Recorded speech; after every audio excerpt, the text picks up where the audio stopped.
En el nombre del Padre, y del Hijo, y del Espíritu Santo. Amén. Dios te salve María, llena eres de gracia, el Señor es contigo.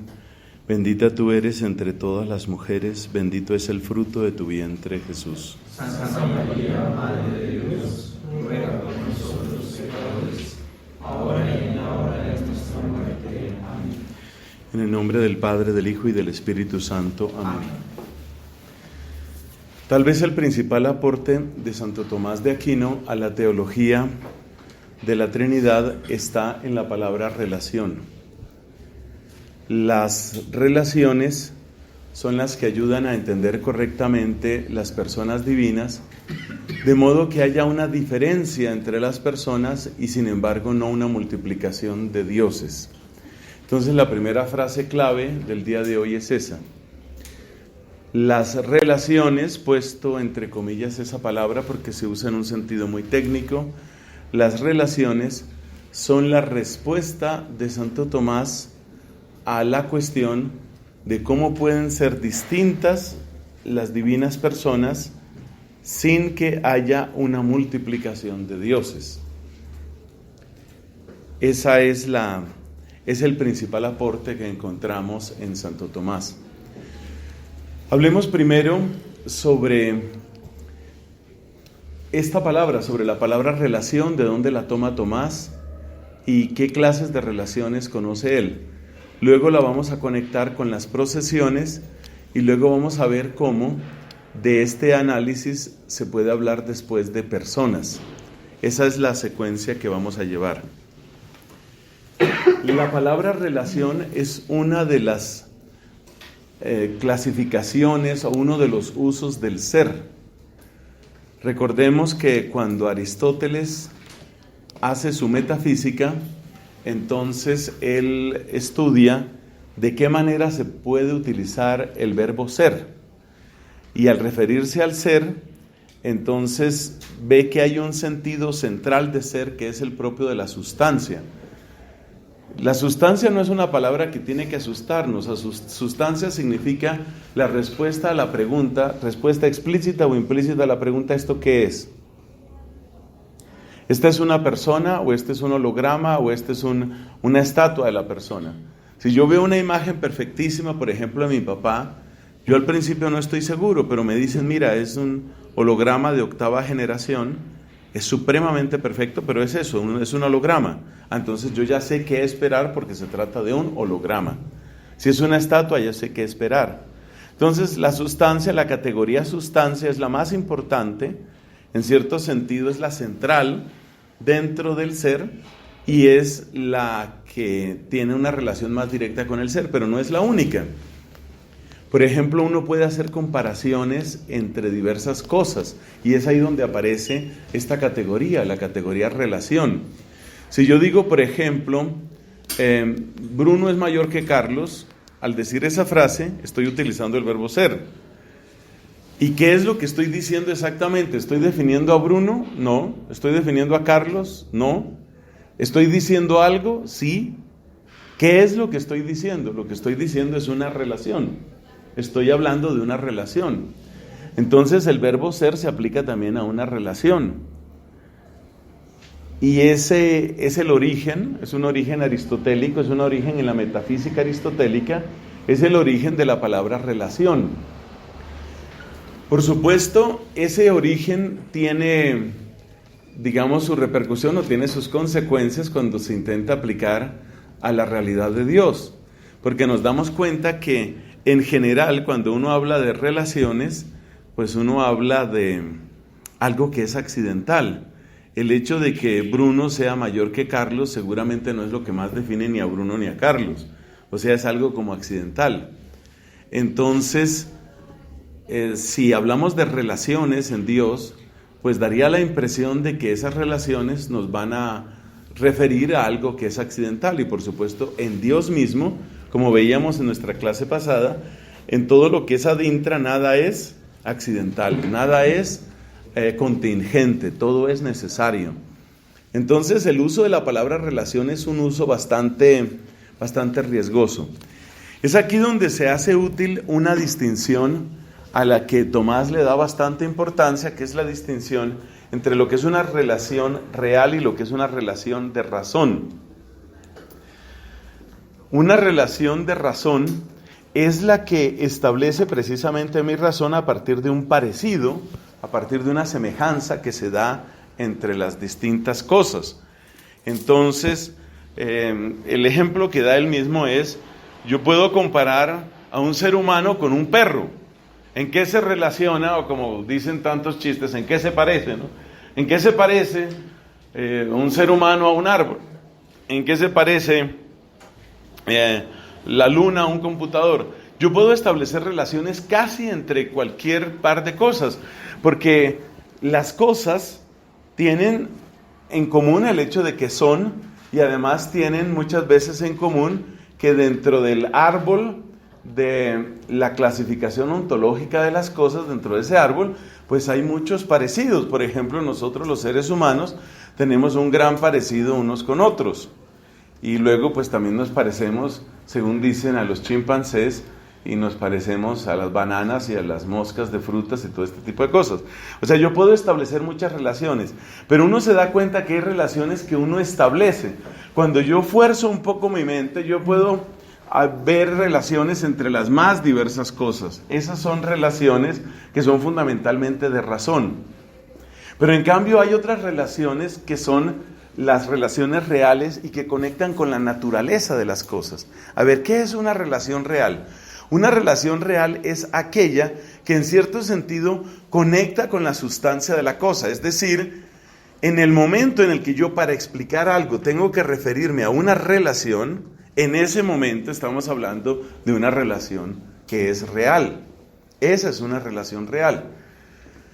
Yo tengo una relación real con Mohamed Ali, aquel famoso boxeador. Tengo una relación real, pues no parece que realmente la tenga.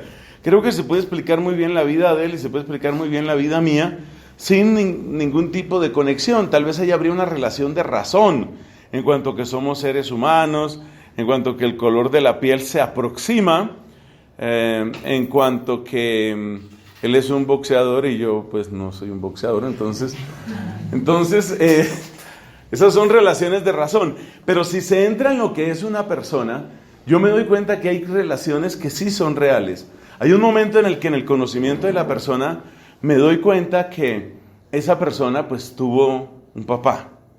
Entonces la relación que esa persona tiene con su papá ya no es una relación de razón, porque es evidente que quién haya sido el papá, cómo lo haya tratado el papá, qué genes le dio el papá, etcétera, eso va a tener una implicación en él. Entonces yo tengo una relación, no todas las relaciones son iguales, yo tengo una relación que es una relación real con aquello que explica forzosamente lo que es mi origen. Incluso se podría decir que cuando una persona determina completamente la vida de otra, con esa persona se da también una relación real. Esto puede suceder en el caso de un amor. La persona que define toda su vida por un amor. Y entonces yo lo único que hice fue entregarle mi vida a esa otra persona. Eso definiría una relación real, porque llega el momento en el que no se puede entender esa persona si no se mira ese aspecto de su vida. Todo lo hizo por amor a este otro hombre o mujer, y todo lo entregó por ese ser humano. Entonces es evidente que ahí hay una relación real. En general podemos hablar de una relación real cuando la explicación de un ser requiere forzosamente hablar de ese otro ser, llegar a ese otro ser. Ahí tenemos que hablar de una relación real. Obviamente cuando hablamos de la Trinidad, pues vamos a hablar de relaciones que son reales. Vamos a hablar de relaciones reales, relaciones necesarias, relaciones intrínsecas y por tanto relaciones eternas. De eso es de lo que vamos a hablar. Bueno, ¿cómo se plantea el tema dentro del Tratado de la Trinidad? Esto está en la primera parte de la Suma Teológica, en la cuestión número 28. Cuestión número 28. La pregunta es esta: ¿hay o no relaciones reales en la Trinidad? Ya sabemos lo que son relaciones reales. La primera respuesta que a uno tal vez se le ocurriría es: No, porque las relaciones van a suponer una multiplicación de seres. Es evidente que uno no tiene propiamente una relación con uno mismo. Entonces, no va a haber una multiplicación, no va a haber relaciones reales. Casi siempre cuando tomamos los textos de la suma nos vamos directamente al cuerpo del artículo, es decir, a la respuesta. Yo quiero que hoy miremos las objeciones en primer lugar para darnos cuenta de lo difícil y de la novedad que trae este tema en Santo Tomás. Dice aquí, dice Boecio en el libro sobre la Trinidad: cuando se atribuye a Dios algún predicamento, todo lo que se le puede atribuir se transforma en su sustancia. En cambio, la relación a algo no se le puede atribuir completamente, pero todo lo que es real en Dios se le puede atribuir. Luego, la relación no es algo real en Dios. Cuando veíamos los atributos, nos dábamos cuenta que los atributos estaban todos conectados con la naturaleza, conectados con el ser de Dios. Entonces, si todo lo que hay en Dios es necesario y está conectado con su naturaleza, entonces en Dios no puede haber relaciones, porque sería la relación necesaria de Dios con algo distinto de Dios. Y Dios no tiene una relación necesaria con nada que sea distinto de Él. Dura, esa es una objeción dura. Estamos llegando aquí pues a las grandes ligas. Ya usted puede decir, después de que termine todo su pregrado en teología y lo que la vida le conceda, ya usted puede decir: yo me asomé a las grandes ligas de la teología. Estas son las grandes ligas. Segunda objeción también de Boecio: en la Trinidad la relación Padre-Hijo y la de ambos con el Espíritu Santo es similar a la relación de algo consigo mismo. Pero una relación así solo lo es de razón, porque toda relación real exige dos extremos reales. Yo no puedo tener propiamente una relación real conmigo mismo. Puedo tener una relación de razón con la imagen que yo tengo de mí. Entonces yo tengo la imagen de que yo soy muy simpático, entonces yo pienso y me relaciono con esa manera de ser. Eso lo hacemos todo el tiempo. Pero otra persona me puede decir: no, señor, eso solo existe en su cabeza, usted no es ningún simpático. Entonces es una relación solamente de razón. Así que las relaciones que se atribuyen a las personas divinas no son relaciones reales, sino de razón. Segunda objeción seria. Tercera, la relación de paternidad es una relación de principio, pero cuando se dice que Dios es principio de las criaturas, no se implica ninguna relación real, sino de razón. Acuérdese que eso lo comentábamos en una de estas clases. Dios tiene una relación de razón con el universo, pero el universo, o sea, todo lo creado, tiene una relación real con Dios. Ahí se da una asimetría que es muy interesante y que es de los aspectos originales de este teólogo. Ahí nos damos cuenta que hay una diferencia bastante grande. Entonces dice esta tercera objeción: la paternidad supone una relación de principio, pero Dios tiene una relación de principio con la creación. Entonces estaríamos diciendo que dentro de Dios hay algo que es creador y hay algo que es creado. Bueno, ya usted se podrá imaginar cuál es la respuesta. Esa tercera ya no está tan difícil comparada con las otras dos. Usted ya se imaginará cuál es la respuesta a la tercera. La respuesta a la tercera va a ser seguramente que la manera como se establece la relación de paternidad no es la misma manera como se establece la relación de creación. Como son modos distintos, entonces no tiene que ser el mismo tipo de principio. Por ahí va a ir la respuesta. Pero las dos primeras siguen siendo bien difíciles. Y finalmente hay una cuarta objeción. En las personas divinas la generación lo es por la procesión intelectual de la palabra. Pero las relaciones que son consecuencia de la operación del entendimiento son relaciones de razón. Por ejemplo, la relación que usted tiene con sus ideas, esa es una relación de razón. Entonces, eso quiere decir que la paternidad y la filiación no son relaciones reales, sino que son relaciones de razón. Bueno, se complicó esto. Llegó el día, casi se acaba el semestre, no llegaba el día. Llegó el día de las grandes ligas. Ahora, ¿qué hacemos con estas objeciones? ¿Cómo se responde a esto? Entonces dice este autor: en las personas divinas hay en realidad determinadas relaciones. Para demostrarlo hay que tener presente que solo en las relaciones hay algunas que son exclusivamente razón y no reales. La relación en su propia razón de ser lleva implícita la relación a otro. Esta relación a veces se encuentra en la misma naturaleza de las cosas. Estas relaciones necesariamente tienen que ser reales, como por ejemplo, los cuerpos pesados implican orden y tendencia al punto central, por eso están relacionados con el centro. Entonces, si un objeto se relaciona con otros en razón de su peso, es evidente que esa relación tiene que ser real. O sea, el objeto no se está moviendo por una idea, simplemente porque él tiene una idea. Si usted tiene, por ejemplo, una idea de que usted flota, lo lamento mucho, pero eso no le alivia su peso. Eso no tiene un efecto sobre usted. Entonces la relación tiene que ser real. O sea, ya ahí ha explicado por qué la relación tiene que ser real, pero todavía no ha explicado por qué tiene que haber relaciones. El orden indicado por los extremos de la relación se encuentra solo en la aprehensión que la razón hace. Eso es lo de la relación de razón. Cuando algo procede de un principio de su misma naturaleza, es necesario que ambos, el que procede y aquel de quien procede, concuerden en un mismo orden. Por eso su relación mutua es real. Así pues, como en las personas divinas las procesiones son de idéntica naturaleza, es necesario que las relaciones de las procesiones divinas sean reales. O sea, básicamente, si la procesión es real, la relación es real. Esa es la respuesta. Pero ahora vamos a ver cómo responde a las objeciones, porque a uno le dicen eso y uno no queda contento. Entonces, ¿por qué las relaciones dentro de la Santa Trinidad son reales? Respuesta, porque si las procesiones son reales, entonces las relaciones también son reales.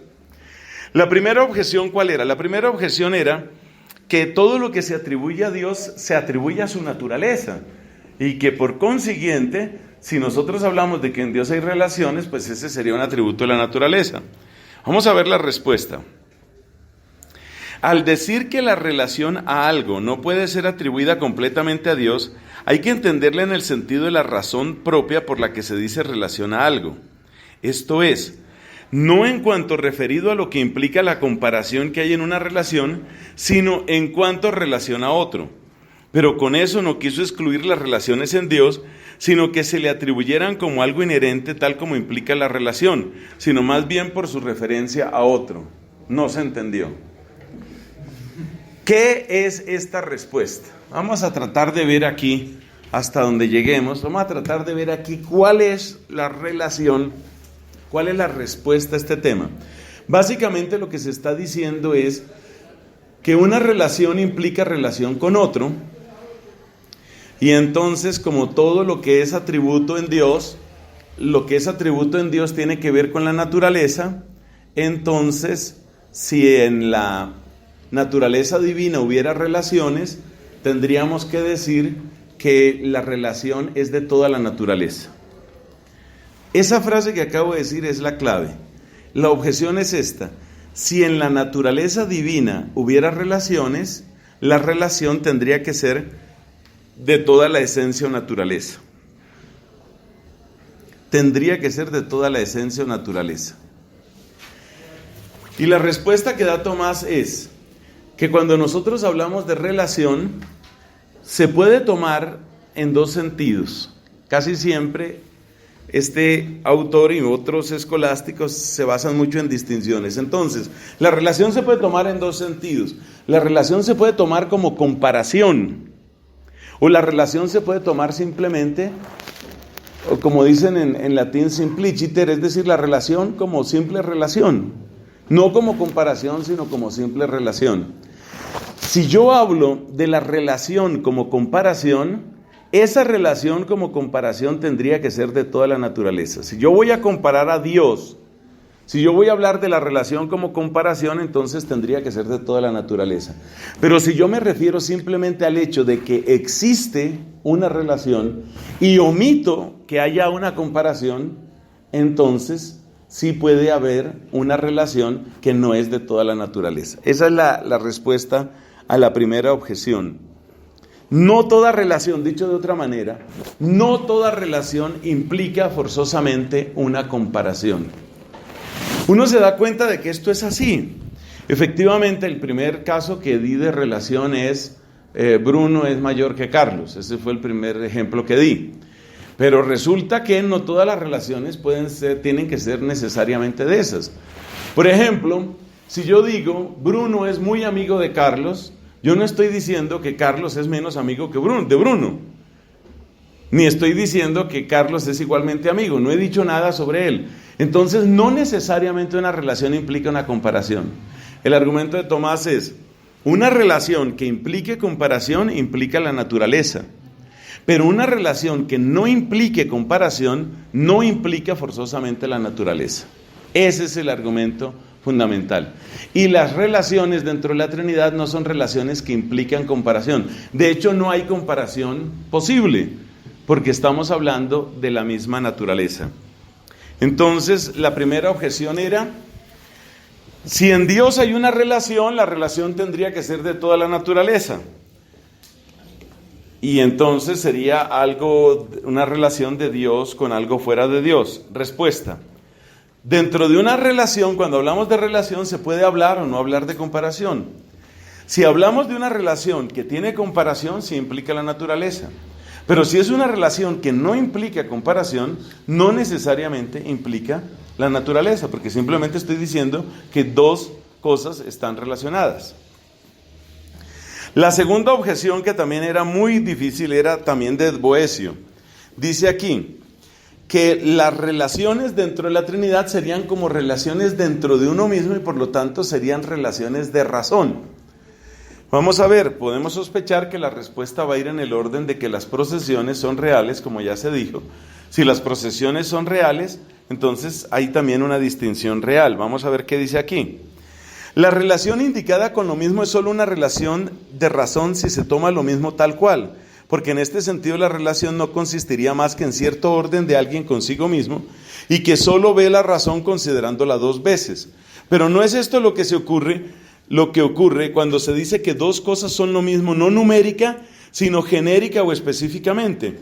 Así pues, las relaciones que hay en las personas divinas, Boecio las asemeja a la relación de identidad, no en cuanto a todo, sino solo en cuanto a lo que en las relaciones, como ocurre en la relación de identidad, no se diversifica de la sustancia.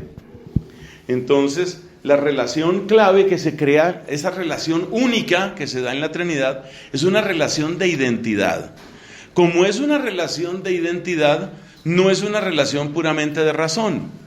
Por ejemplo, cuando yo digo que un electrón, es un ejemplo muy infantil, pero cuando yo digo que un electrón es idéntico a otro electrón, no estoy diciendo que son un electrón. Siguen siendo dos electrones, pero estoy diciendo que son lo mismo. Eso es lo que se llama una relación de identidad. Entonces, si la relación en Dios es una relación de identidad, entonces no es una relación solamente de razón, puede ser una relación real. Esa es la respuesta a la segunda objeción. La tercera objeción: como la criatura procede de Dios con diversa naturaleza, que fue lo que explicamos, ¿no? Esa ya la habíamos explicado. La criatura procede de Dios por vía de creación, mientras que el Hijo procede del Padre por vía de generación. Por eso nosotros decimos en el credo engendrado, no creado, de la misma naturaleza del Padre. Entonces, esa es la respuesta a la tercera objeción. Cuarta, las relaciones que son solo... A ver, ¿cuál era la cuarta objeción? Era, la generación es por el proceso intelectual de la palabra, pero la relación que uno tiene con sus propios pensamientos es una relación de razón. Las relaciones que son solo consecuencia de la operación del entendimiento y que se dan en lo conocido son solo relaciones de razón, porque el entendimiento las establece entre dos cosas conocidas.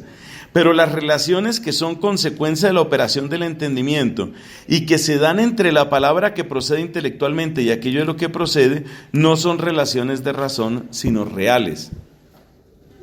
Porque el mismo entendimiento y razón es algo real que se relaciona realmente con lo que procede intelectualmente. Entonces, puesto que el entendimiento es real, entonces la procesión es real y por lo tanto la relación es real. Bueno, usted se da cuenta que estos son niveles bastante altos de abstracción, pero aunque uno no logre entender completamente, uno se da cuenta que sí hay algo que se alcanza a decir. Básicamente lo que está haciendo este autor es tomar la realidad de las operaciones propias de una naturaleza espiritual, es decir, las que son propias de Dios, y a partir de ellas sacar las consecuencias, y las consecuencias son que las operaciones son reales. Bueno, es el momento de entrar a hablar de lo que son personas y cómo las relaciones nos permiten hablar de personas. Lo primero es la definición de persona. Hay muchas definiciones de personas. Entonces, aquí vamos a irnos directamente a la respuesta. Aun cuando lo universal y lo particular se encuentran en todos los géneros, sin embargo el individuo se encuentra de modo especial en el género de la sustancia, pues la sustancia se individualiza por sí misma, pero los accidentes se individualizan por el sujeto que es la sustancia. Esta blancura es tal blancura en cuanto que está en este sujeto. Por eso también las sustancias individuales tienen un nombre especial que no tienen otras. Se llaman hipóstasis o sustancias primeras. Entonces ahí nos vamos acercando a lo que es la noción de persona. Persona es la sustancia considerada como un individuo. La sustancia considerada como individuo. Es el primer ingrediente en la definición de persona. Pero entonces yo puedo ver que hay muchas sillas. Y entonces cada silla pues es una silla individual. Esa silla individualmente considerada ¿es una hipóstasis o persona? No, no es así. Particular e individuo se encuentran de un modo mucho más específico y perfecto en las sustancias racionales que dominan sus actos, siendo no solo movidas como las demás, sino que también obran por sí mismas. Es decir, la individuación, este es el concepto fundamental para llegar a persona. La individuación se da de un modo perfecto cuando aquella sustancia es dueña de sus actos. Cuando la sustancia es dueña de sus actos. Porque en ese momento se puede decir que es completamente una. Usted recuerde que la palabra individuo alude a dos cosas. Alude a una unidad interior y alude a una separación de lo exterior. Individuo implica las dos cosas. Hay una unidad interior y hay una separación exterior. Entonces, cuando yo miro la silla goza de unidad interior. Yo por eso puedo comprender en qué consiste esta silla. Pero la silla no tiene una verdadera individualidad exterior. No puede disponer de sí misma. La silla no puede tomar decisión sobre sí misma. Entonces, para que sea completamente individuo y por lo tanto para que sea una hipóstasis, es decir, una persona, es necesario que pueda disponer de sí mismo. Entonces llevamos el segundo ingrediente en la definición de persona. Primer elemento es una sustancia que es individual, una sustancia considerada individualmente, pero además que puede disponer de sí misma. Pero ¿quién puede disponer completamente de sí mismo? Porque yo puedo decir que hay muchos que toman decisiones. Por ejemplo, el perro toma decisiones.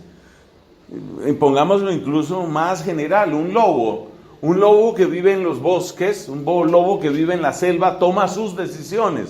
Hablaríamos ahí de una persona. Entonces, resulta que ahí no se da una completa individuación. ¿Por qué? Porque el lobo está sometido a una serie de leyes y a una serie de instintos, frente a los cuales él mismo no puede oponerse.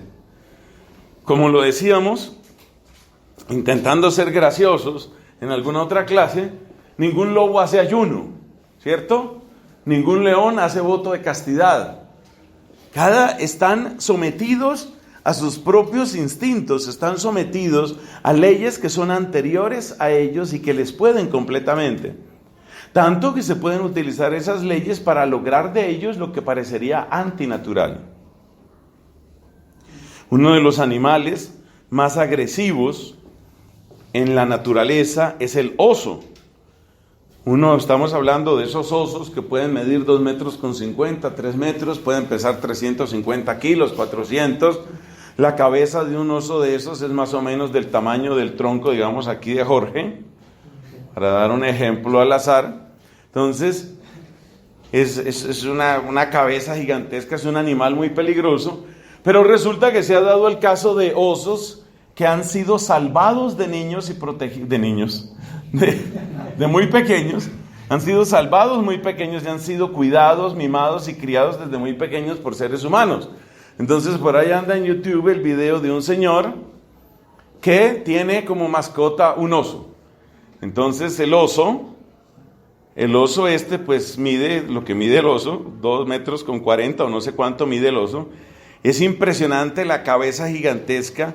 De un mordisco puede acabar el mordisco del oso puede acabar con la cabeza de su dueño. Pero este tipo juega con el oso. Se divierte con el oso. A veces el oso lo lanza 8, 10 metros, sí, pero juega. En todo caso,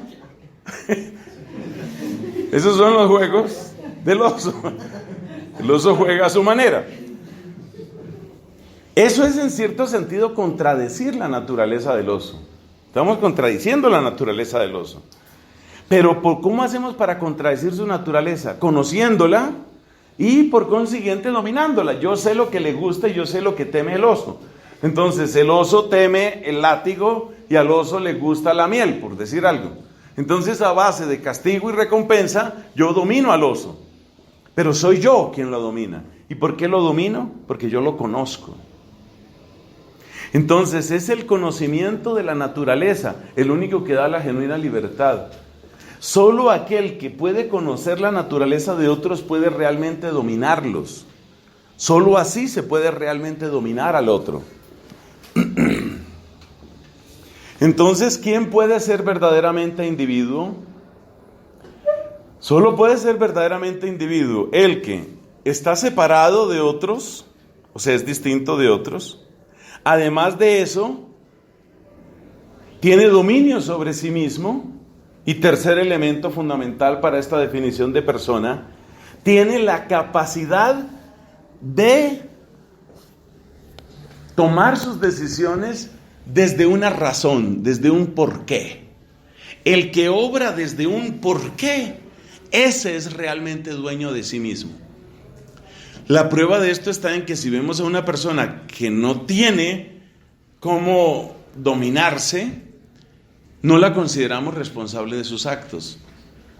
Por eso es un atenuante muy serio en el mundo del derecho, lo que se llama ira e intenso dolor, porque se presume que una persona que está llena de ira, por ejemplo, porque le van a maltratar a su hija y lleno de ira, este tipo mata al otro, tiene un tremendo atenuante, porque está actuando bajo ira e intenso dolor. O sea, la persona pierde responsabilidad y es menos dueña de sí misma. Entonces, la idea central dentro del concepto de persona es individuo que es dueño de sí mismo. Y uno se hace completamente dueño de sí mismo cuando uno actúa según razón. El que no actúa según razón, el que no actúa según conocimiento, es actuado por otro. Ese es un descubrimiento muy interesante. Es actuado por otro. Y por eso el verdadero poder está en el conocimiento.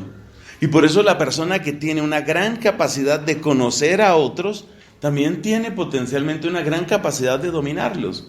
De hecho, una de las principales características de los grandes líderes es una especie de psicología innata, una manera de hablarle a cada persona, como conectando rápidamente con lo que la otra persona quiere, necesita, le gusta, busca o teme, para decirle a esa persona lo que quiere y de ese modo manejar su voluntad.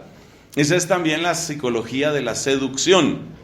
Esto también explica por qué son más fácilmente seducibles las personas que tienen menos conocimiento de sí mismas, mientras que son muy difíciles de seducir las personas que realmente se conocen mucho a sí mismas. Una persona que realmente se conoce difícilmente va a caer en una seducción, porque la persona por lo menos sabe lo que le están haciendo. En cambio, la persona que no sabe lo que le están haciendo, pues es una persona que puede ser manejada por otros. O sea, el conocimiento es poder, básicamente. El conocimiento es poder, y el que tiene mucho conocimiento tiene mucho poder. Cuanto más claro es el conocimiento que una persona tiene de su propia naturaleza, mayor es su respuesta individual. Por eso suele suceder que las personas que son más inteligentes son también más independientes, porque tienen una mayor conciencia de por qué hacen lo que hacen y por qué dejan de hacer lo que hacen. Entonces todo el mundo va de para allá, pero yo no tengo que seguir necesariamente la corriente de los demás. No estoy de acuerdo con lo que se está haciendo y por lo tanto, como no estoy de acuerdo, entonces lo rechazo y se acabó. Y ya está. Lo rechazo y ya está. Así llegamos al concepto de persona. Entonces, ¿persona qué es? Persona es el nombre que le damos a una sustancia que es individual y que tiene verdadero dominio de sí mismo. Allí donde el concepto de individuo alcanza su perfección, allí nosotros hablamos de persona. Por eso la hormiga no es persona, el gato es persona. Aunque hoy, obviamente, el lenguaje popular de los medios produce gran confusión, porque todo el tiempo nos están diciendo que los animales son inteligentes y todo el tiempo nos están hablando de la personalidad de los animales. Eso produce una gran confusión en la gente. Como ya creo que hemos comentado en otras clases de estas, lo que la gente llama inteligencia en realidad son destrezas. Son destrezas que tienen los distintos animales. Destrezas que tienen el propósito de responder a unos estímulos externos o internos. Entonces, el tener una destreza, por ejemplo, como no me gusta estar encerrado y logro ver la manera de abrir esta puerta que tenía un cierto sistema de cerramiento y eso lo hizo un elefante y todo el mundo dice, ¡oh, elefante inteligente! No, señor, es una destreza. El elefante lo que ha hecho es experimentar una necesidad profunda de libertad y dentro de esa necesidad profunda pues ha obrado en consecuencia para eso. Es decir, no ha analizado, no ha visto la razón, sino que ha encontrado un camino para resolverlo.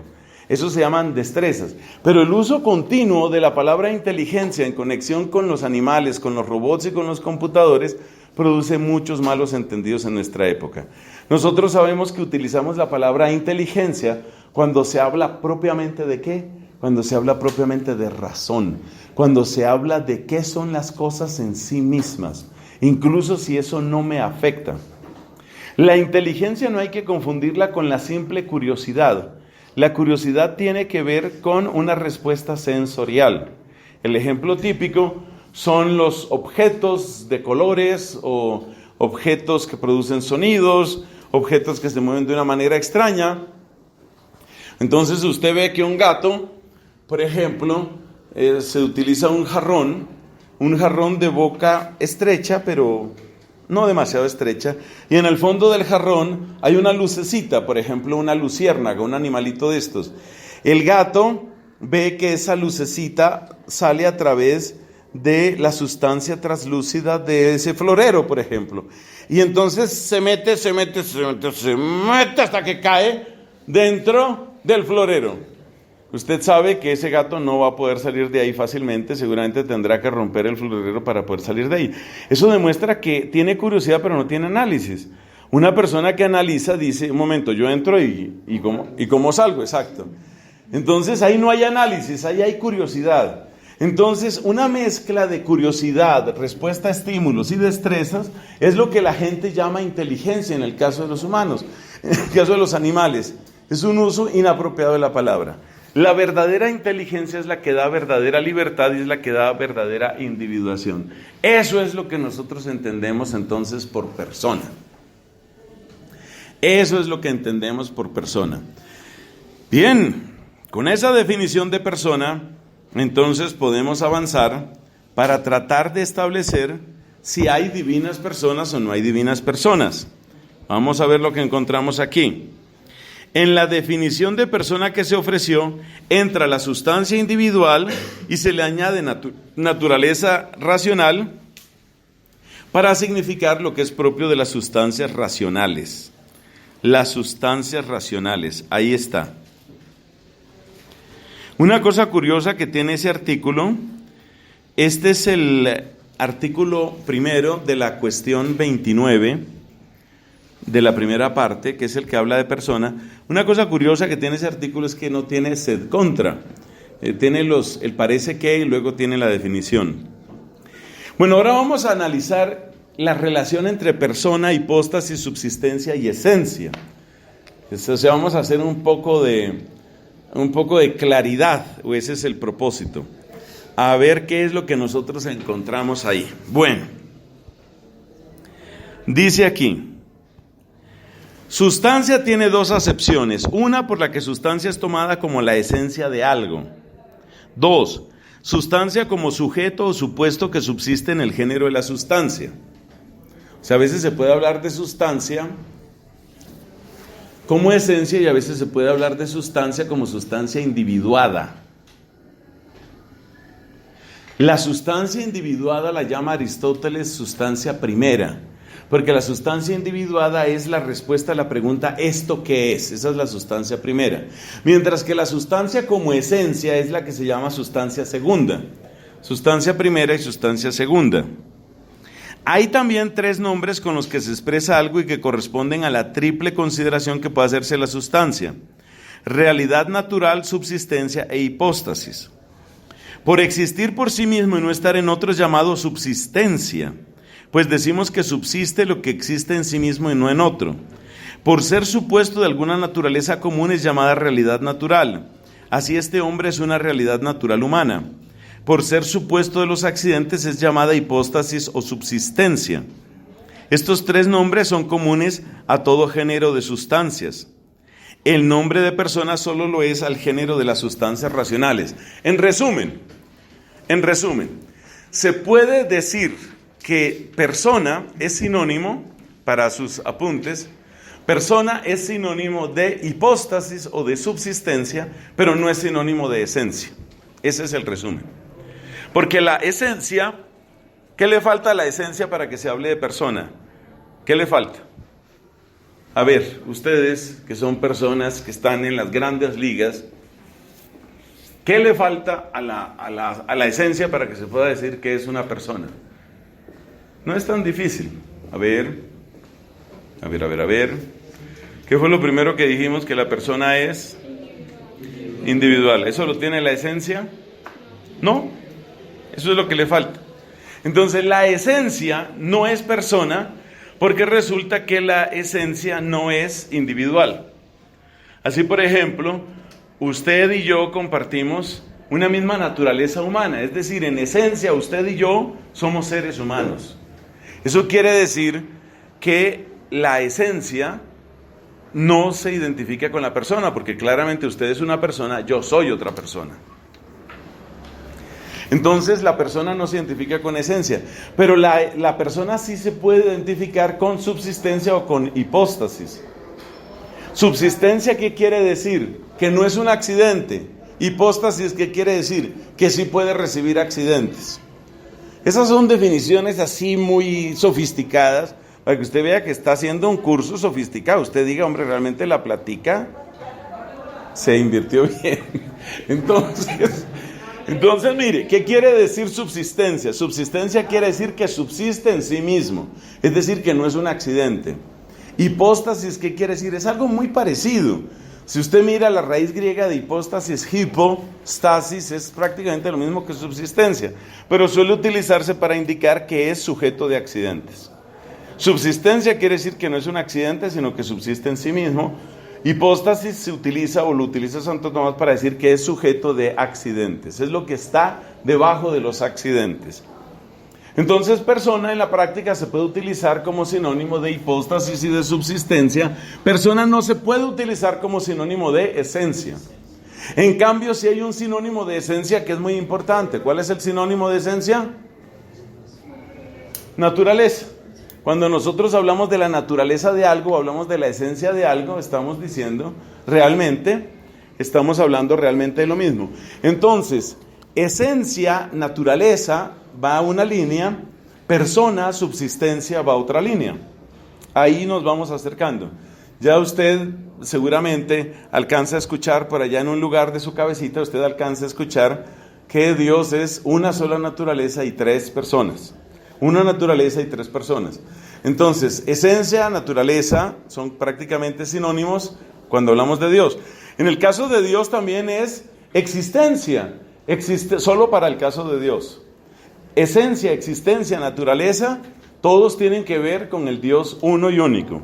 Cuando hablamos de personas, subsistencias, hipóstasis, todo tiene que ver con las procesiones, las relaciones, y ahí es donde aparece exactamente la Trinidad. Entonces, eso es lo que nosotros entendemos. ya tenemos el concepto de persona. ¿Persona qué es? Es una sustancia individual que subsiste en naturaleza racional. Porque usted solo llega a ser completamente usted mismo a través de la razón. Si usted no tiene una razón para hacer las cosas, alguien le está gobernando la vida. Usted está siendo gobernado. Entonces usted no es realmente usted mismo. Por consiguiente, es sustancia individual de naturaleza racional. Eso es lo propio de ser persona. Y hemos visto lo que significa el parecido que tiene con subsistencia y que tiene con hipóstasis. Bueno, ahora hablemos entonces de las divinas personas. Dios mío, ahora sí. No, hace rato estamos en las grandes ligas. Qué misericordia de Dios. Dice aquí, ¿el nombre de persona se puede o no se puede dar a lo divino? Este es otro caso en el que tenemos que ver primero las objeciones para que usted vea a dónde queremos llegar. Este es artículo 3 de la cuestión 29 de la primera parte de la suma. Entonces, ¿sí se puede hablar de persona? Pues uno sabe que la respuesta va a ser que sí. Por supuesto, la respuesta va a ser que sí. Pero ¿de qué manera se puede hablar de persona cuando hablamos de Dios? Objeciones por las que parece que el nombre persona no puede darse a Dios. Y son varias. Prepárese, son varias para que usted ahí ejerza todo su talento filosófico, metafísico. Dice Dionisio al comienzo de su obra sobre los nombres de Dios: de todo lo oculto de la sublime sustancia divina, nadie debe atreverse a decir o pensar más que lo que nos ha sido comunicado en las Santas Escrituras. El nombre persona no nos ha sido dado en la Sagrada Escritura. ¿Se acuerda que ese tema lo tratamos? Que si se pueden utilizar nombres no bíblicos. El nombre persona no se utiliza en la Sagrada Escritura. Eso no aparece ni en el Antiguo ni en el Nuevo Testamento. Como consecuencia, no se debería utilizar el nombre persona. Estas fueron controversias duras. Estas fueron las controversias allá de todos estos concilios, empezando desde Nicea y llegando por lo menos hasta Calcedonia y un poco más, por lo menos hasta el cuarto de Constantinopla. ¿Cómo respondería usted a eso? ¿Cómo respondería usted a esa pregunta? Bueno, la palabra persona no aparece ahí. Usted se puede imaginar que la respuesta va a ir en este orden. Aunque no aparezca la palabra, es muy posible que aparezca el concepto, aparezca la idea. Y si la idea está realmente presente, no hay ninguna razón para quitarlo. Vamos a ver si ese es el argumento que presenta Tomás aquí. Dice aquí: aun cuando el nombre persona no se encuentra en la escritura del Antiguo y del Nuevo Testamento aplicado a Dios, sin embargo su significado sí se encuentra muchas veces aplicado a Dios. O sea que estamos aprendiendo a razonar como Santo Tomás, para que se dé cuenta usted. Ahí estamos en la primera objeción. No es, el problema no puede ser que el nombre no aparece. Y luego ya él extiende ahí la respuesta, usted lo puede ver, acuérdese, esto es primera parte, cuestión 29, artículo 3. Ya usted lo puede leer más detenidamente, mucho mejor, más comprensible, si usted tiene conocimiento del latín, mucho mejor leerlo, por supuesto, en su original. Segunda objeción, dice Boecio en su obra sobre las dos naturalezas, De Duabus Naturis: parece que el nombre de persona tiene su origen en aquellas personas que en las comedias y tragedias representaban a alguien. Acuérdese que persona, algunos dicen que viene de personare en latín, que es el nombre que se utilizaba por el papel de esas máscaras que se supone que aumentaban el sonido. Y es lo que significa la palabra griega prosopon. Prosopon. Entonces, Boecio dice: la palabra persona viene de ese contexto del teatro. Persona viene de personar, ya que en algo hueco el sonido necesariamente es mayor. Pues bien, estas personas los griegos los llamaban prósopa, que son las máscaras. Esto no le corresponde a lo divino, a no ser quizás como metáfora. O sea, no estamos diciendo que Dios entonces es como una máscara y que las divinas personas son las divinas máscaras. Por favor, eso huele a blasfemia, eso hay que rechazarlo. Piense usted antes de que yo lea la respuesta, porque queremos que usted, acuérdese que este curso es para que usted suba su nivel teológico. La idea es que usted salga de este semestre y usted sea una persona difícil de satisfacer. Esa es una de las características, uno de los objetivos no escritos, eso no lo puse en el sílabus. De hecho, el sílabus tampoco lo redacté yo, pero en el sílabus yo tampoco puse ese objetivo. El objetivo es que usted salga de aquí más exigente. O sea, usted debe salir de aquí, de este curso, debe salir con un nivel de exigencia, razonamiento mayor, de manera que cuando le empiecen a vender lo que un profesor mío llamaba musaraña, cuando le empiezan a vender así argumenticos, así medio musarañescos, entonces usted dice, no, eso no, haga primero un curso de misterio de Dios y luego sí. Hablamos, entonces, ahí le di tiempo para pensar, ¿cómo se responde a eso? Podemos suponer que la respuesta va a ser de este orden. El origen de una persona, el origen de un vocablo, no determina completamente ni el significado ni el uso de ese vocablo. Seguramente la respuesta tiene que ir por ahí. Usted sabe que hay palabras que han tenido un origen limpio y luego cambian. Hay palabras que han tenido un origen decente y se vuelven indecentes. También lo contrario sucede. Hay palabras que tienen un sentido general y luego quedan restringidos a algo particular. Un caso típico es la palabra gay. Gay, G-A-Y en inglés, originalmente quiere decir entusiasta, muy alegre, muy agradable, y eso se aplicaba a mujeres, a hombres, a animales, en fin, es decir, todo aquello que es como muy alegre, pero con una alegría contagiosa. Obviamente, si uno utiliza la palabra gay ahora, ya tiene un significado más restringido. Entonces, el significado de las palabras tiene una vida. Esa sería la respuesta que nosotros daríamos. ¿Qué respuesta nos da Santo Tomás? Entonces nos vamos a la respuesta de la segunda objeción, y dice lo siguiente: aun cuando el sentido original del nombre persona no le corresponde a Dios, sin embargo su significado sí le corresponde a Dios en grado sumo. En las comedias y tragedias se representaba a personajes famosos. Se impuso el nombre de persona para indicar a alguien con dignidad. Es decir, hubo una evolución.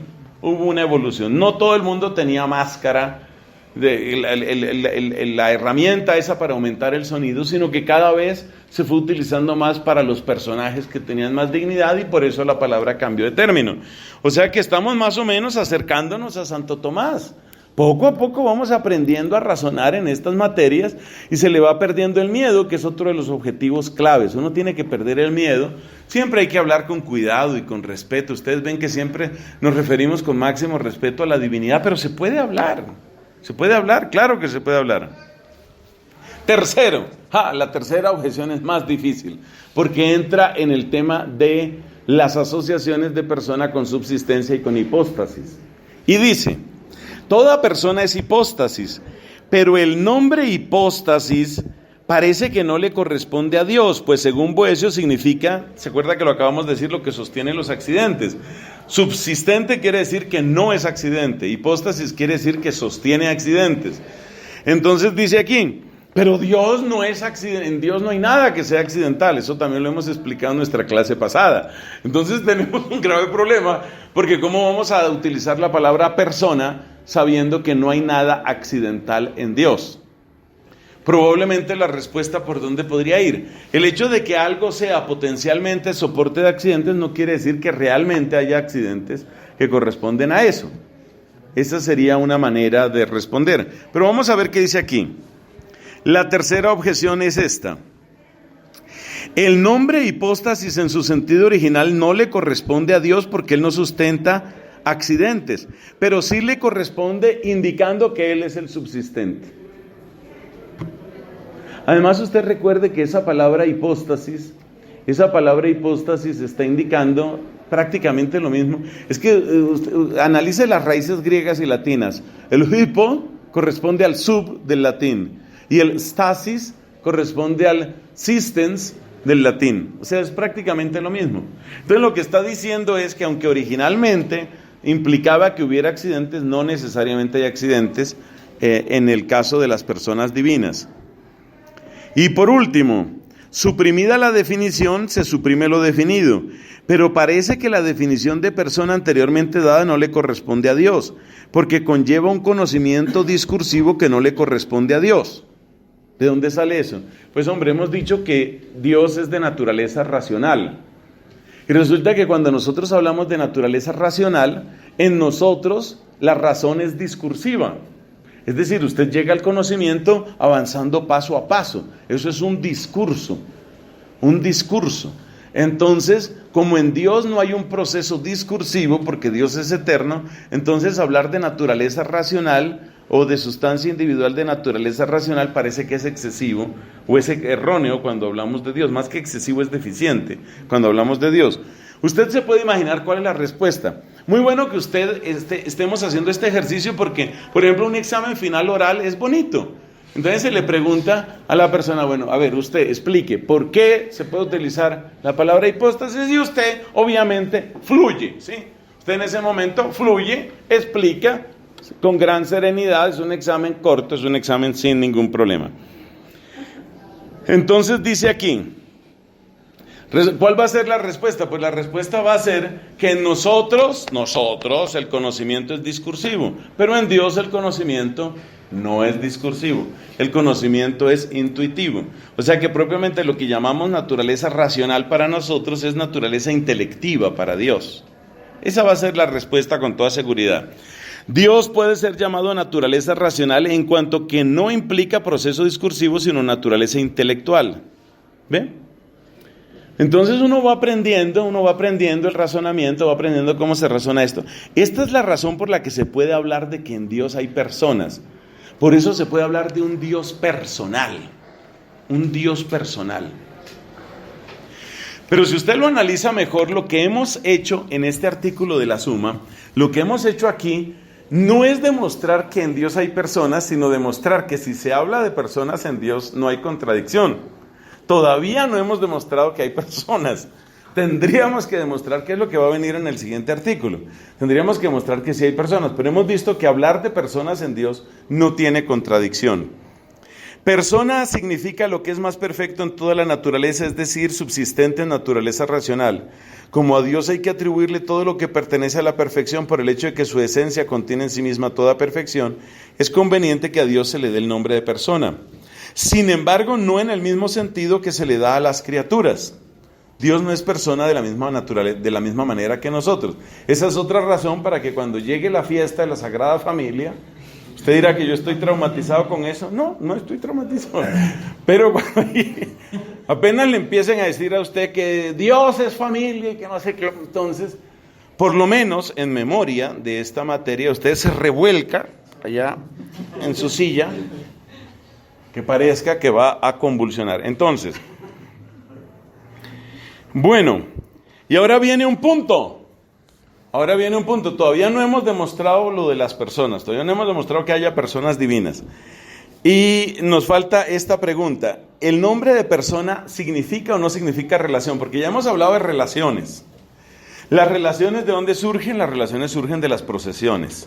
Si las procesiones son reales, las relaciones son reales. Ese fue nuestro punto de partida, eso fue lo que nosotros hicimos en la primera parte de esta clase. En la segunda parte hemos hablado de personas, pero ahora toca conectar persona con relación y después toca ver por qué efectivamente hablamos de que hay personas en la esencia divina. Bueno, y dice lo siguiente: ¿el nombre persona significa o no significa relación? Usted puede decir que persona no significa relación, porque precisamente lo que primero que destacamos cuando hablamos de persona fue que era algo individual, precisamente por la separación. Entonces, si yo estoy hablando de separación y estoy hablando de lo que es individual o individualizado, parece que no va a haber relación. O sea, realmente el tema es duro. Yo creo que si nosotros superamos esta clase, nosotros superamos el curso. Objeciones por las que parece que el nombre persona no significa relación en Dios. Y si no significa relación, hasta ahora, ¿qué es lo que tenemos en Dios? Pues que hay una naturaleza que tiene procesiones y que de las procesiones surgen relaciones. Por consiguiente, si en Dios la persona no se conecta con relación, entonces la persona tiene que conectarse con naturaleza. Y si en Dios la persona se conecta con naturaleza, en Dios solo se puede hablar de una persona. Ahí está. Ese es el tema, el gravísimo tema en el que nos encontramos. Y dice aquí, dice Agustín en el 7º libro sobre la Trinidad. Ustedes se dan cuenta las fuentes de él. Las fuentes de él son el Boecio, sobre el libro de Boecio sobre la Trinidad, el libro de Agustín sobre la Trinidad, el libro de Boecio sobre las dos naturalezas de Cristo. Dice Agustín en el 7º libro de la Trinidad: cuando decimos persona del Padre, no estamos diciendo nada distinto a sustancia del Padre, pues con respecto a sí mismo es persona, no con respecto al Hijo. ¡Ay! Tenemos graves problemas. Semejante autoridad de San Agustín y dice: la persona del Padre no es distinta de la sustancia del Padre.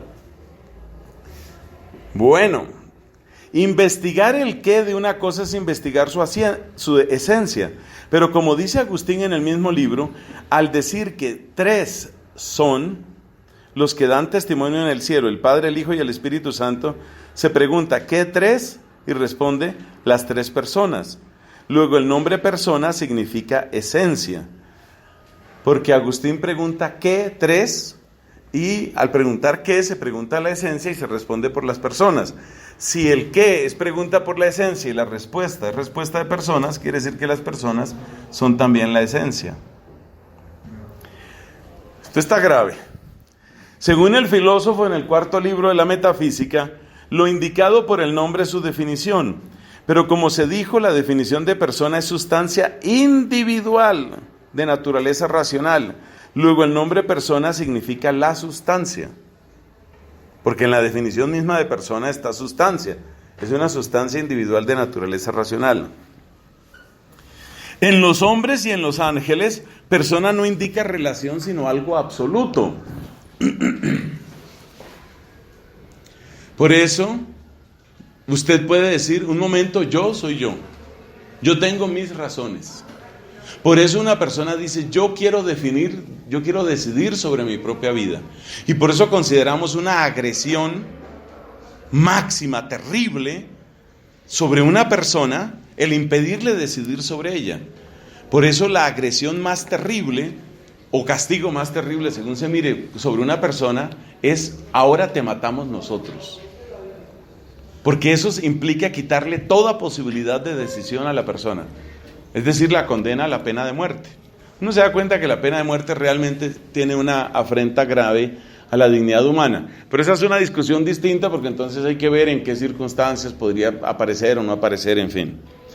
Entonces ahí está el tema. El tema grave es que necesitamos establecer de qué manera la palabra persona puede conectar con relación. Vamos a ver la respuesta. Contra esto está lo que dice Boecio en el libro sobre la Trinidad. Todo nombre referente a las personas indica relación, pero ningún nombre está más referido a las personas que el de persona. Luego el nombre persona significa relación. Bueno, vamos a ver qué pasa ahí. En cuanto al significado del nombre persona aplicado a las personas divinas, la dificultad brota al aplicarlo a 3. Hecho que va contra la naturaleza propia de los nombres esenciales y porque tampoco implica relación como los nombres que la indican. Por eso algunos estimaron que el nombre persona en sí mismo, en cuanto palabra aplicado a Dios, significa la esencia, como lo pueden indicar la palabra Dios o la palabra sabio o cualquier otro atributo divino. Pero ante la provocación de los herejes y por orden conciliar, se admitió que pudiera ser usada en el sentido de relación y de modo especial usada en plural o en sentido partitivo, como cuando decimos 3 personas o cuando decimos una es la persona del Padre y otra la del Hijo. Usada en singular puede tener sentido absoluto relativo. Si el nombre persona en cuanto palabra no significa más que la esencia en lo divino, al decir 3 personas no solo se solventa la calumnia de los herejes, sino que no solo no se solventa la calumnia de los herejes, sino que se les da pie para otras herejías aún mayores. ¿A qué se refiere con eso? Pues se refiere a herejías como el modalismo. Usted se da cuenta que el modalismo habla de que persona y el Padre, el Hijo y el Espíritu Santo son lo mismo, sino que aparece de modos distintos, como usted o yo podemos cambiar de vestido. Entonces, al utilizar la palabra persona para referirse a la sustancia, se está dando pie a esa y a otras herejías. Es lo que nos está diciendo así. Para demostrar, ahí sigue el desarrollo, no quiero leer todo. Para demostrar la solución a este problema, hay que tener presente que puede haber algo cuyo significado es aplicado a algo reducido y sin embargo no se aplica a algo más extendido. Por ejemplo, racional está incluido en el significado de hombre y sin embargo no en el de animal. O sea, ¿a dónde va esto? Esto va, la línea del argumento es que el uso de la palabra persona es absolutamente único cuando se aplica a Dios. Hacia allá va la cosa. Es decir, que aunque las personas divinas tienen una remota analogía con lo que somos nosotros los seres humanos como personas, hay algo que es específico de las personas divinas y ese algo específico de las personas divinas no se da en nosotros. Ese va a ser el argumento para que usted no se me pierda entre estas palabras. De modo parecido, analizar el significado de persona en su aplicación general es distinto de lo incluido en el significado de persona aplicado a las personas divinas. Entonces, hay algo único de la palabra persona cuando se aplica a Dios. Más adelante dice, este es de las respuestas más largas. Más adelante dice: es cierto que persona significa directamente relación e indirectamente esencia. Sin embargo, no significa relación en cuanto relación, sino en cuanto relación hipostática. Igualmente, también significa directamente esencia e indirectamente relación, en cuanto que la esencia es lo mismo que la hipóstasis, y la hipóstasis se distingue por la relación. De este modo, la relación en cuanto tal indirectamente está en la razón de persona. La frase clave está al principio. Persona indica directamente relación en Dios. Persona en Dios significa directamente relación e indirectamente esencia. ¿Por qué esto es así? Vamos a escribirlo acá y a tratar de explicarlo, porque con esto prácticamente terminamos nuestra clase de hoy. Vamos a tratar de explicarlo de alguna manera. Entonces, aquí tenemos persona. Y decimos, persona directamente indica relación,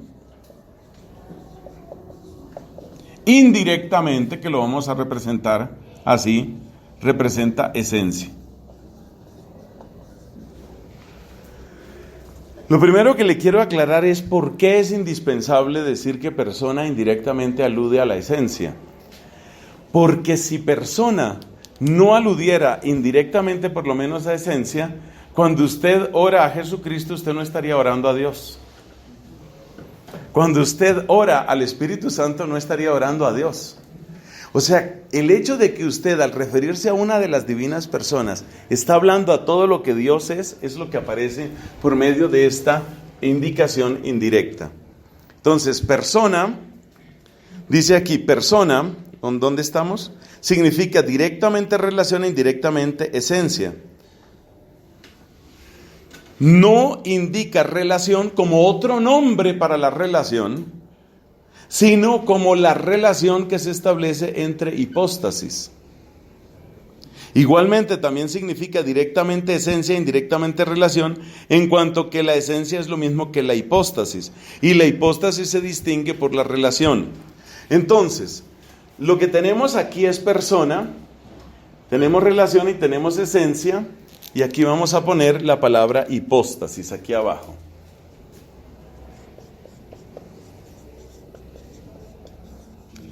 Hemos visto que hay una relación, que hay una conexión entre persona e hipóstasis, de modo que en un cierto sentido, estas dos son sinónimas. En un cierto sentido.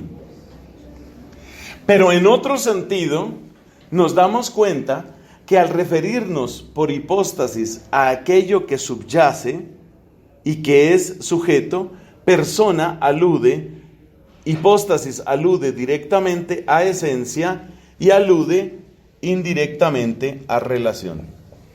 Básicamente ese es el cuadro de explicación que necesitamos. Este es el cuadro que nosotros necesitamos. ¿Por qué persona alude directamente a relación? Porque lo único que hace individual a la persona es la relación. Yo le sugiero, como uno se traba un poco en esto, se puede confundir fácilmente, yo le sugiero que usted escriba unas cuantas frases claves que le voy a decir para su reflexión. El cuadrito que necesitamos es esto que aparece aquí. Entonces, ¿por qué persona alude directamente a relación? Respuesta. Persona alude directamente a relación, porque en Dios solo puede darse individuación a partir de la relación. Es propio de la persona que haya individuación, pero la individuación que se da en Dios es una individuación única, porque es una individuación que no supone una nueva naturaleza, ni una nueva sustancia. Entonces, persona alude directamente a relación. ¿Por qué? Porque la individuación de la persona solo puede darse a través de la relación. Siguiente punto. Persona alude indirectamente a esencia. ¿Por qué? Porque cualquier invocación nuestra a cualquiera de las divinas personas se refiere a Dios mismo. Entonces ahí tenemos esto. Hipóstasis se refiere más directamente a esencia. ¿Por qué? Porque si tomamos hipóstasis en su sentido original, ¿cuál es? Lo que subyace, nos damos cuenta que hipóstasis se convierte en un sinónimo de sustancia. Y si es sinónimo de sustancia, es sinónimo de esencia. Entonces, hipóstasis alude más directamente a esencia. Hipóstasis alude más directamente a esencia. Hipóstasis alude indirectamente a relación. ¿Por qué alude indirectamente a relación? Porque hipóstasis, en el sentido usual de la definición de persona, eso es lo que indica esta línea que une a estas dos. Hipóstasis en su sentido original de persona, en su sentido original es sinónimo también de persona. Y si es sinónimo de persona, entonces quiere decir que alude también a relación. ¿Qué quiere decir todo esto? Todo esto quiere decir que si nosotros vamos a hablar de persona, la manera correcta es conectar, mientras estamos hablando de la Trinidad inmanente, de lo que Dios es en sí mismo, la conexión hay que hacerla entre persona y relación. Si yo voy a referirme a una relación exterior, entonces persona lo debo conectar con la sustancia. Ese es otro modo de decirlo. Estas flechas continuas indican las relaciones ad intra y las flechas punteadas indican en cierto sentido las relaciones ad extra. De modo que cuando nosotros hablamos de persona en su relación con la esencia, eso es más bien una relación ad extra, es la relación que nosotros tenemos con Dios. Entonces, al pedir el don del Espíritu Santo, obviamente no estamos pidiendo solo la persona del Espíritu separada o independiente de las otras divinas personas. Entonces ahí realmente estamos refiriéndonos a todo lo que Dios es. Sobre todo nos va a interesar de ese cuadro, ¿qué es lo que más nos va a interesar? Esta parte de la relación entre hipóstasis y relación, de la conexión, digamos, entre hipóstasis y relación, esto prácticamente no lo vamos a necesitar. La parte que a nosotros más nos interesa es esta. Aquí se la voy a señalar. Esto es lo que a nosotros más nos interesa. La conexión que hay entre persona y relación. Y por eso la frase importante con la que debemos quedarnos al cerrar esta cuestión de la suma teológica es que la persona solamente se puede individuar dentro de la relación. Y la relación solo se puede entender entre personas. Ahora sí quedó completa la frase. La persona solo se puede individuar dentro de la relación y la relación solo se puede entender entre personas. De ese modo, quedamos prácticamente al borde de estudiar cuáles son las posibles relaciones. Pero ya ese tema es un poco más sencillo. O sea, la parte más dura es indudablemente la de hoy. Indudablemente la de hoy. Porque ya de aquí en adelante lo que tenemos que estudiar es cuáles son esas relaciones que ya sabemos cómo son. Aquí está una relación y tiene dos extremos. Como son dos relaciones, como son dos procesiones, entonces van a resultar 4 relaciones. Y luego el otro tema que nos va a exigir un poquito también es el tema de las nociones, que es un tema muy interesante por la diferencia que hay entre las nociones y los atributos. No es lo mismo un atributo que una noción. Entonces, un atributo es, por ejemplo, Dios es santo, Dios es bueno, Dios es sabio. Esos son atributos. En cambio, una noción es, por ejemplo, solo el Padre es principio sin principio. Eso no se lo puedo aplicar a las otras divinas personas. El Padre es principio sin principio, la famosa innacibilidad que hemos mencionado varias veces. Entonces, ¿con qué nos quedamos? Nos quedamos finalmente, ¿qué hemos hecho hoy? Hemos hablado de por qué hay relaciones, qué tipo de relaciones hay y cómo las relaciones en Dios tienen que ser relaciones reales. Hemos llegado a una definición de persona y hemos visto que esa relación de persona real, la relación de persona real, es la que establece precisamente todo el tratado trinitario, porque ahí podremos hablar de que la frase esa que les pedí que copiaran, las personas se individuan por las relaciones solo existen entre personas. Esa frase, ya con que usted esa frase la tenga clara, ya ahí tiene mucho de este enfoque trinitario. Por última vez, las personas se individuan por las relaciones y las relaciones solamente se establecen entre personas. Estamos hablando Trinidad inmanente, estamos hablando ad intra. Y tener en cuenta que esto se da solamente en Dios.